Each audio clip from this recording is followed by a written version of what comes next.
कि तेल सप्लाई रोकी तो 20 गुना ज्यादा हमला होगा। ईरान कह रहा कि हम 10 साल के युद्ध के लिए तैयार है भाई। ट्रंप धमका रहे हैं तो ईरान और ज्यादा फोड़ रहा है।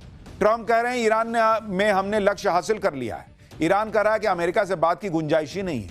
इजराइल भी कह रहा है कि खेल अभी खत्म नहीं हुआ है।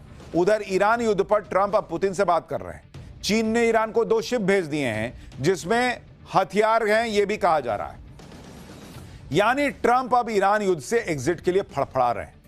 अपने बड़बोलेपन में ट्रंप ने दुनिया को युद्ध की आग में झोंक तो दिया, लेकिन अब उनको यही नहीं समझ में आ रहा कि इससे निकलना कैसे, क्योंकि वो प्लान बी बना के ही नहीं गए थे।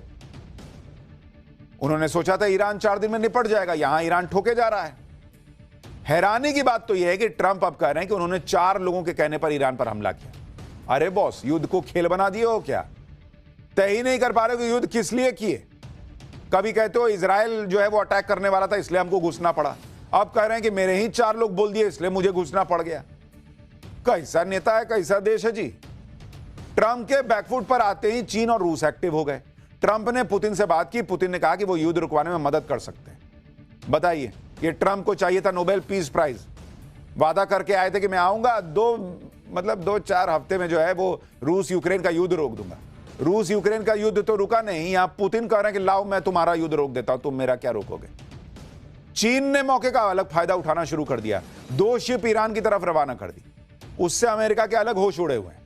कुल मिलाकर ट्रंप भले ही युद्ध रुकवाने की बातें कर रहे हों, लेकिन युद्ध रुकने के लक्षण नहीं दिख रहे बॉस, क्योंकि ईरान ने तय कर लिया है कि युद्ध कब खत्म होगा यह डिसाइड करना अमेरिका के बस में नहीं।